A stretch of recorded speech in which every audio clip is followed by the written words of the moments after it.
साथियों, आप सभी को मेरा प्यार भरा नमस्कार। मैं मुकेश यादव, मैप टारगेट से।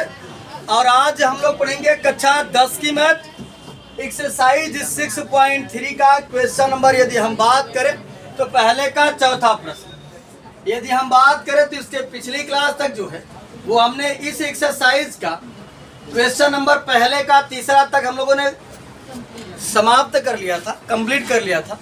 और आज पहले का चौथा प्रश्न समझने की कोशिश करते हैं। यदि हम बात करें तो पहले ही हमसे कहा गया था कि बताइए कि आकृति 6.34 में, तो कुल मिलाकर ढेर सारी आकृतियां दी गई थी। में दिए गए त्रिभुजों के युग्मों में से कौन कौन से युग्म समरूप हैं, उस समरूपता कसौटी को लिखिए जिसका आपने प्रयोग आपने उत्तर देने में किया है, तथा साथ ही साथ समरूप त्रिभुजों को सांकेतिक रूप में व्यक्त कीजिए।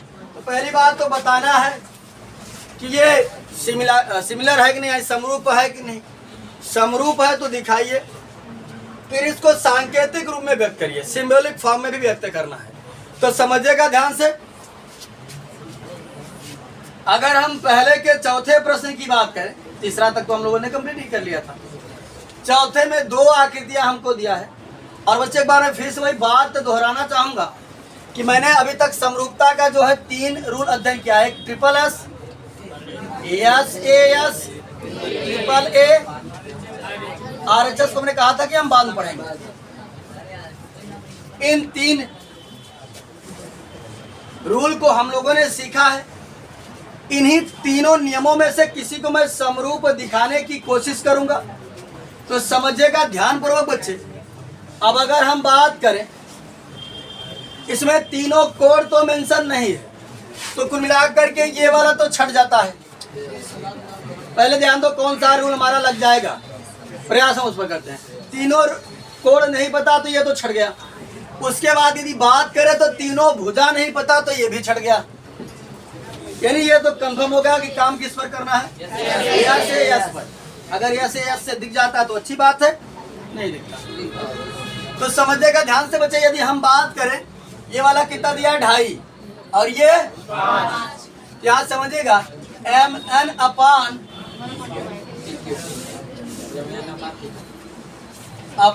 PQ बराबर MN का कितना है 2.5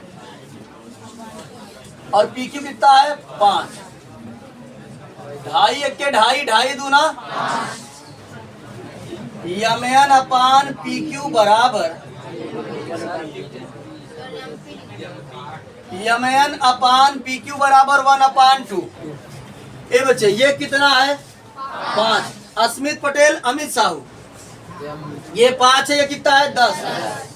यहाँ समझे, इसको निकालेंगे ML अपान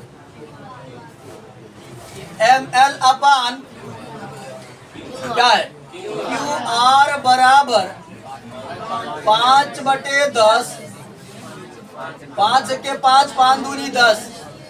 ML अपान QR बराबर 1/2। एंगल M बराबर एंगल Q। बताओ ये समरूप है कि नहीं है? पक्का? चले देख लेते हैं कि है कि नहीं। अगर मैं बात करूं तो यहाँ हमारा MN, तो MN भुजा ये रही। फिर दूसरी भुजा है क्या ML, तो ML ये रहा। इन्हीं दोनों भुजाओं के बीच में कोण बन रहा है, सही है। अगला देखते हैं, ये रहा PQ, तो ये रहा PQ। और फिर है QR, तो QR। इन्हीं दोनों भुजाओं के बीच कोण बन रहा है, यानी कोण हमारा सही है। यस में हम इस बात का विशेष ध्यान दिया करते हैं कि मैं जिन दो भुजाओं का अनुपात की बात कर रहा हूँ, उन्हीं भुजाओं के बीच वो कोण बन रहे हैं कि नहीं। अगर उन्हीं भुजाओं से अगर वो कोण बन रहे होंगे तब तो समरूप होगा, अदरवाइज समरूप नहीं। तो समझिएगा ध्यान से। याद है बच्चे, हम जानते हैं कि यदि दो भुजाओं का अनुपात और एक कोण यदि बराबर हो जाए तो यस से हमारे जो ट्राइंगल होते हैं वो क्या हो जाते हैं, समरूप हो जाते हैं। तो ट्राइंगल क्या नाम था, MNL समरूप ट्राइंगल पी क्यू कौन नियम से?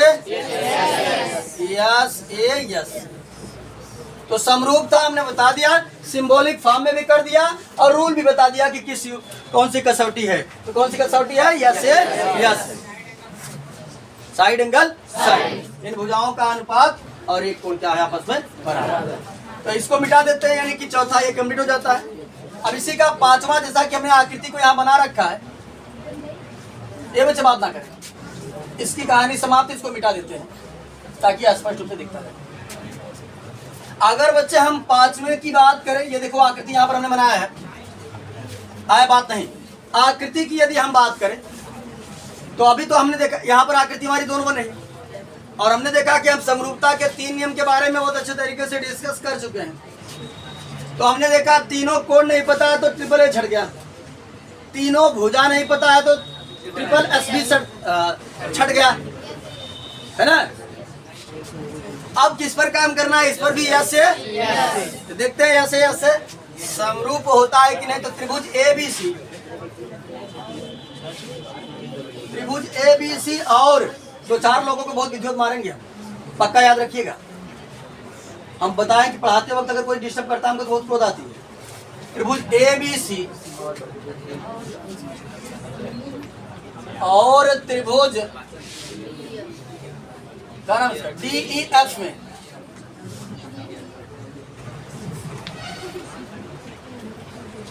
तो समझिएगा बच्चे ध्यान पूर्वक, कोई लिखता हुआ हमको नहीं दिखना चाहिए।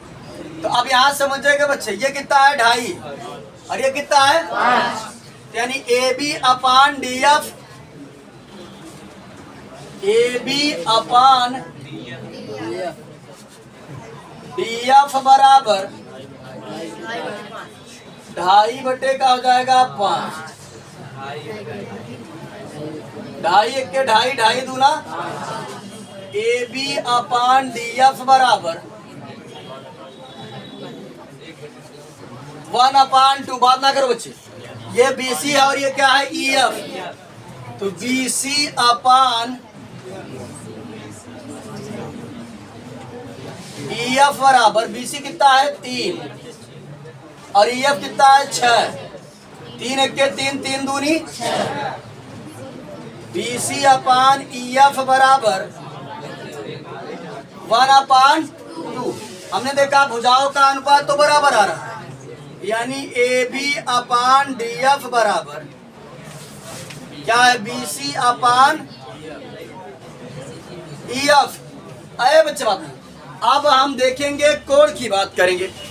तो मैं कौशलेंद्र देखूंगा कि जिन जिन भुजाओं की बात कर रहा हूं उन भुजाओं से ये कोण बन रहा है कि नहीं बन रहा है। ए बी हमारा ये रहा, फिर है बी सी ये रहा, यानी इन दोनों भुजाओं से कोण बनना चाहिए, तो ये वाला बनना चाहिए ना, तो बराबर है। चलिए आगे देखते हैं। डी एफ, तो डी एफ हमारा ये रहा, ई एफ ये, यानी ये वाला कोण बनना चाहिए। ये और ये वाला सही है, क्या था? डी एफ ना, ये डी एफ और ये एफ, ये वाला तो सही है। लेकिन ये वाला कोण अगर यहाँ न बनकर यहाँ बना होता तब समरूप हो जाता। यहाँ लिखेंगे हम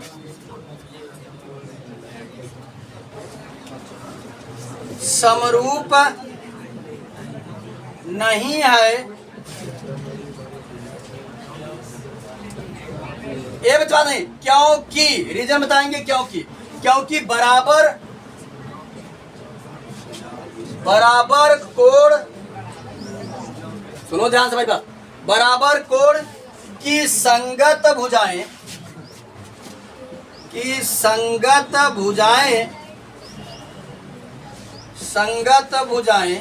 आनुपातिक रूप से बराबर नहीं है। अब आप लिख दिए, सोच रहे हैं कि सर आप ये क्या लिख दिए, तो ध्यान से इस शब्द का मतलब समझो कि हमने लिखा क्या है। हमने लिखा है कि समरूप नहीं है। अब क्या नहीं, हमने क्योंकि बताया कि भैया क्यों नहीं है, क्योंकि बराबर कोण, ये वाला कोण और ये वाला कोण, तो ई वाला कोण और ई वाला कोण की अगर हम बात करी तो ई भुजा हो जाए ए बी और ये हो जाए ए सी। ठीक, ये हो जाए ए बी, हो जाए ए सी, और ये कोण कौन बात ये हो जाए मान लेते हैं ई एफ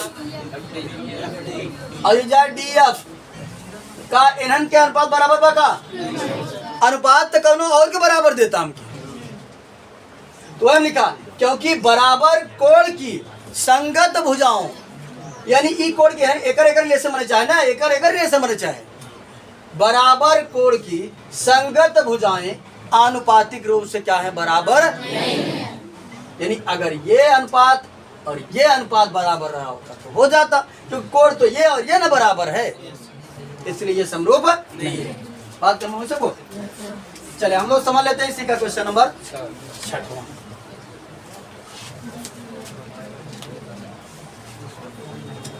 तो इसी के क्वेश्चन नंबर 6 की यदि हम बात करें बच्चे तो समझिएगा ध्यान पूर्वक।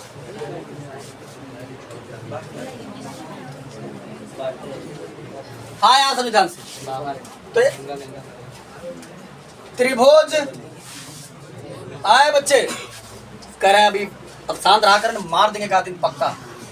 यहाँ इधर कर दे, इधर लगा दे 6वां यहाँ त्रिभुज डी ई एफ और त्रिभुज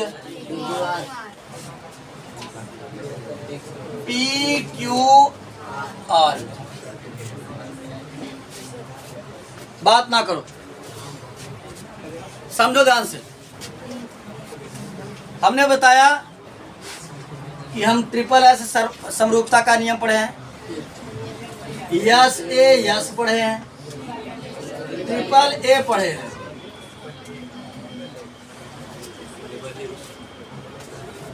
तो तीनों भुजा नहीं पता, भुजाओं का भुजा नहीं पता तो अनुपात तो निकाल ही नहीं पाएंगे, तो ये भी नहीं चल पाएगा। अब अगर बात करें कोई दो भी भुजा नहीं पता है तो अनुपात का निकालेंगे, यस ए यस भी कट गया। अब जब दो ऑप्शन चले गए तो तीसरा बचा, तो ये तो पक्का है कि अब कुछ भी हो काम तो इसी पर करना है भैया। जब कोई रास्ता नहीं है तो कांटों भरे रास्तों से अगर एक ही ऑप्शन है हमारे पास कि कांटों भरा है तो क्या करना पड़ेगा, चलना ही पड़ेगा। कोई रास्ता अगर नहीं है, मान लो एक तरफ खाई है, गिरोगे तो जान जा सकती है, दूसरे तरफ पूरा पानी पानी है, और एक तरफ कांटों से भरा रास्ता, तो कौन चुनोगे? कांटों से भरा ही ना चुनोगे भैया। चलो कम से कम इसी पे चला जाए। अरे पानी जाओगे पूरा समंदर है, कहाँ जाओगे पानी तैर कर? तो चलिए साधो, तो ए बच्चे साधो, यानी ये दोनों रास्ते तो छट गए, तो हमें कुल मिलाकर बात ना करो, हमें कुल मिलाकर इसी पर काम करना है। तो हमने देखा कि केवल दुई कोड दिए बा, तो हम कहे दुई कोड दिए बा तो तीसरा निकाला कठिन बात नहीं। तीसरा हम निकालना जानते हैं, क्योंकि हम लोगों ने कक्षा 9th में भी त्रिभुज पढ़ा था, और कक्षा 10th के इंट्रोडक्शन 6.1 के इंट्रोडक्शन में हमने त्रिभुज के बारे में बहुत डीप से एक्सप्लेन किया है। ठीक, और इससे ज़्यादा डीप में अगर त्रिभुज के बारे में जानना चाहते हैं तो कक्षा 9th का चैप्टर 7 YouTube पर अपलोड है, प्लेलिस्ट बना हुआ है, देख लीजिएगा। त्रिभुज से रिलेटेड कोई ऐसा क्वेश्चन हो ही नहीं करेगा जो बच जाए। लगभग सारी बातें हमने उसमें कवर किया है। तो चलिए यहाँ समझिएगा ध्यान से। हमने पढ़ा है कि त्रिभुज के तीनों अंतःकोणों का योग कितना होता है, तो दुई ठी दिए तो तीसरा तो निकाल ले हम लोग। और ये बच्चे समझिएगा, एक बात और बता देते हैं, इसका प्रयोग लगातार होता रहेगा, और ये हमारे खुद की दिमाग की उपज है। सुनिएगा ध्यान से कि अगर किन्हीं दो त्रिभुजों में दो कोण बराबर तो तीसरा स्वतः बराबर। अभी आपको हम दिखा देंगे कि कैसे। अगर किसी त्रिभुज में दो कोण बराबर तो तीसरा कोण क्या होता है, बराबर होता है, होगा करेगा बराबर। चलिए क्वेश्चन को भी सॉल्व करते हुए चलते हैं, और जो भी मैं बात बताया उसको भी समझाते चलते हैं। तो ये बच्चे समझेगा। अगर मैं बात करूं तो केवल पहले हम कहें कि पहले कोड़वे पता कर ले का है ना, पहले पता कर ले फिर आगे बात करें तो समझेगा बच्चे ध्यान से। अब अगर हम बात करें पहले कोड ही निकाल लेते हैं, पहले इन कोड पता कर लेते तब। त्रिभुज DEF में, त्रिभुज DEF में बात ना करो बच्चे। तो त्रिभुज के तीनों अंतःकोणों का योग, ये वाला 70, ये वाला 80, ये कितना होगा 20 होगा ना। लगा देते हैं angle D plus angle E plus angle F बराबर कितना, ठीक, अंतःकोणों के योग से। ठीक, लिखना होगा रीजन तो लिख दीजिएगा, त्रिभुज के तीनों अंतःकोणों के योग से। अब D दिया है 70, E दिया है 80, F नहीं पता है रहने दिए, बराबर 180, 70 और 80 150 प्लस एंगल F बराबर 100, ये प्लस है उधर जाएगा तो एंगल F बराबर हो जाएगा 180 माइनस 150, एंगल F बराबर 30। चलो बच्चे हमने इसमें F पता कर लिया, ठीक। हमने इसका जो एंगल F था पता कर लिया। इसमें भी 3 कोण थे, 2 पता है, तीसरा नहीं पता है, तो पहले इसका भी निकाल लेते हैं। तो बात करेंगे हम त्रिभुज PQR में। ये बच्चे बात नहीं समझे ध्यान से। अब अगर हम बात करें angle P plus angle Q plus angle R बराबर 180 अंश, ठीक। तो समझिएगा अगर हम P की बात करें तो P हमको नहीं दिया है, रहने देते हैं। Q कितना है बच्चे 80, R कितना है 30 बराबर 180, R 3 11 110, एंगल P प्लस 110 बराबर 180। ये यहाँ पर प्लस है, उधर जाएगा तो माइनस।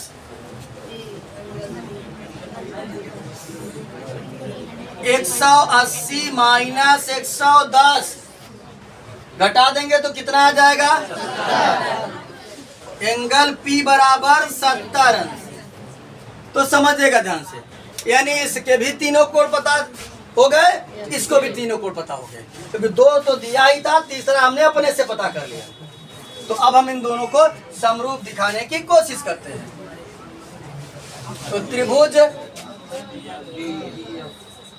DEF और त्रिभुज PQR में, ये मुन्ना समझिएगा ध्यान से। अगर हम बात करें, अभी हमने निकाला ये P कितना है बच्चे 70, लिख देते हैं, ब्लैक से लिख देते हैं ताकि ये पता चले कि हमने पता किया है, आपको देखने के लिए केवल 70। इसको कितना पता किया 30। तो चलिए समझिएगा ध्यान से, एंगल D बराबर क्या हो जाएगा,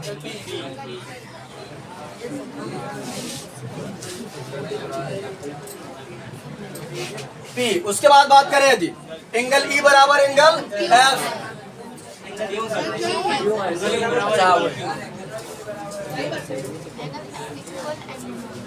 उसके बाद समझिएगा एंगल F बराबर,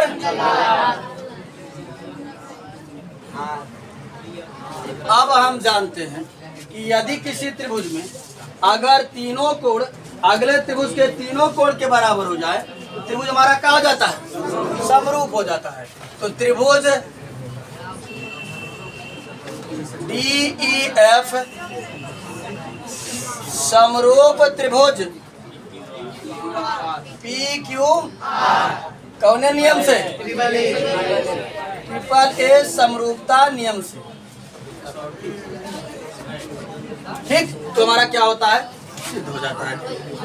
तो अगर हम बात करें तो आज की क्लास में जो है वो हमने एक्सरसाइज 6.3 का क्वेश्चन नंबर पहले का चौथा, पांचवा और छठवां कंप्लीट कर लिया है। बाकी जो बचे हुए क्वेश्चन है उसे नेक्स्ट क्लास में कंप्लीट करने का प्रयास करेंगे। तो इस वीडियो में इतना ही, बाकी मिलते हैं नेक्स्ट वीडियो में, तब तक के लिए जय हिंद।